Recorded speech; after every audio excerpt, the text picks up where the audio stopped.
Hi everybody, welcome back to another episode of You Win or You Learn. I am Dylan Haskin.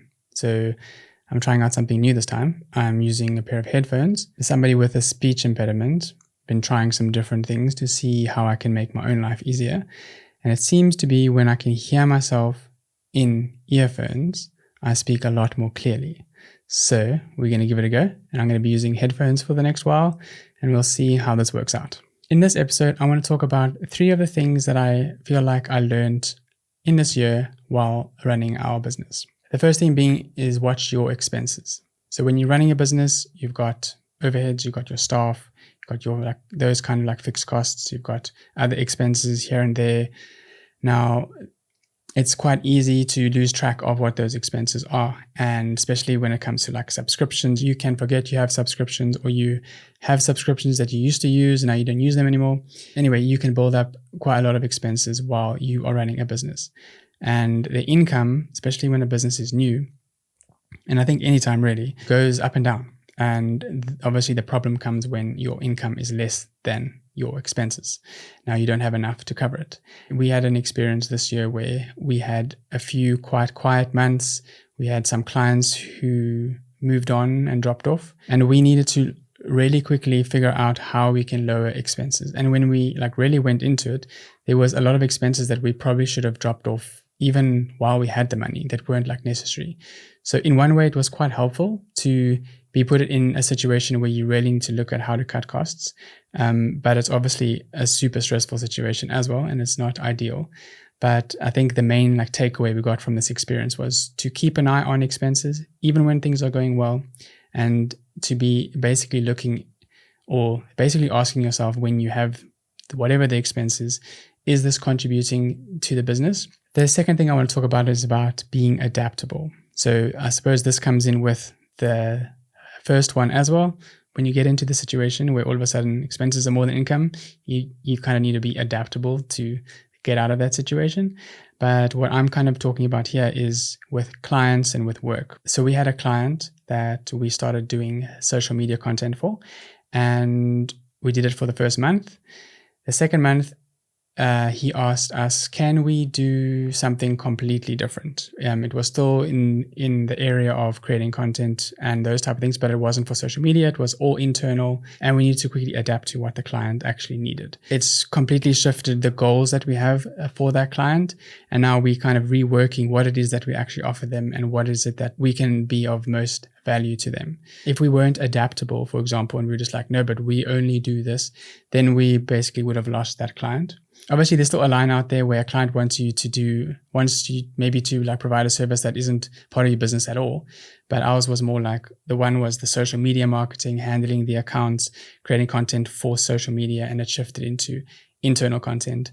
And that's quite different. And maybe the staff we used for that wasn't the same people. And we needed to look at how we could adjust our team and work around what the client now needs. So I think it's important to be adaptable, to not be completely fixed in your ways, and see what opportunities come from being able to be adaptable. The third thing I want to talk about is maybe more of a philosophical lesson, and that is not caring so much about what people think of you. And that's a thing people say a lot. I understand. I've heard it multiple times, but it's kind of different when you realize that in a different kind of way. So that for me has been quite a big learning experience this year. I think say, for instance, with this podcast, I haven't started this podcast previously when I really wanted to. You kind of have this thing in the back of your head of, ooh, what are people going to say about me?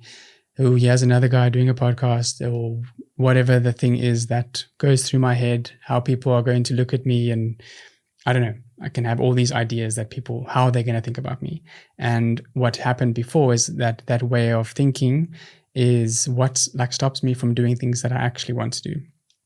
And it's not only in those type of things. There's been things when you're running a business and say you have employees and staff, and maybe you have to make a decision that everyone's not going to be so happy with. And if you are constantly worrying about what people are thinking about you, it's going to make those necessary decisions even harder. And if I think about how I got to this place of feeling like I worry less about what people think of me, again, not that I completely don't, and it still comes up every now and then, and I'm still nervous about what people think every now and then, but I'm kind of still doing what I want to do anyway.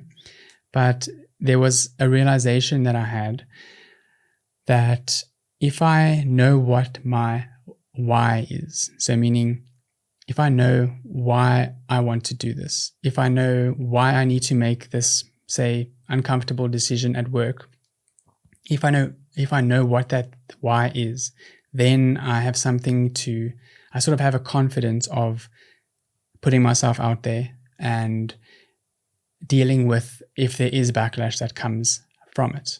So for example, if I go to what is my why for the podcast, I kind of spoke about this in the very first episode, but it's basically about wanting to create a community around this, to like share our learnings, to build that kind of a community. But then also I have a why where I want to practice my speech and kind of to practice worrying less about what people think. So if it comes to a situation where I'm going to make a podcast episode, I'm like, oof, what are people going to think of me? The why that's going to drive me to do that is, oh yeah, but that's actually the exact reason why I'm doing this, is to practice not worrying about what people think of me. The same with those like difficult decisions with a business when it comes to, say, having to tell the staff something that's not going to be very nice for them to hear. What's the why behind that? There's a why. I'm not just doing that because I'm trying to be mean. There's an actual reason. And the reason in our case of these type of things is always for the benefit of everybody else, actually.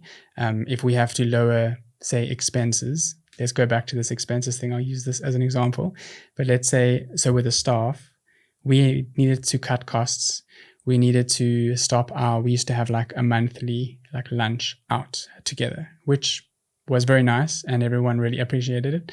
So we needed to sort of let everyone know, listen, kind of going through a bit of a rough time. We need to drop costs where we are and we're going to end those lunches. But instead of doing that, we're going to have them by our house because it can be a lot cheaper than, say, going out to a restaurant. So there's a lot of things that go in that when I want to tell people this, because it's like I worry about what they think of me. Oof, how did we get in this kind of situation that we need to drop costs? They could be thinking about that. There's all kinds of things that they could be thinking. They could be thinking, oh no, I really like going to lunch and now we have to go to their house or whatever. But by knowing the why behind it, which is like, this is kind of for the survival of the business, it makes it easier to worry less about what other people think. And maybe you can try and apply this for yourself.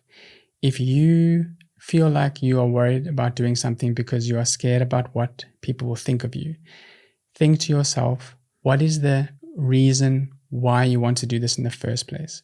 And if that reason is a strong enough reason to do it, then you will do it in spite of what people will think of you. So I hope there are some things you can learn from my experience through this last year. And I look forward to making more of these videos next year. There's still a lot to learn. Thank you for watching and thank you for being along my journey in 2014 so far. And I look forward to doing more of these in the next year. Thanks, guys.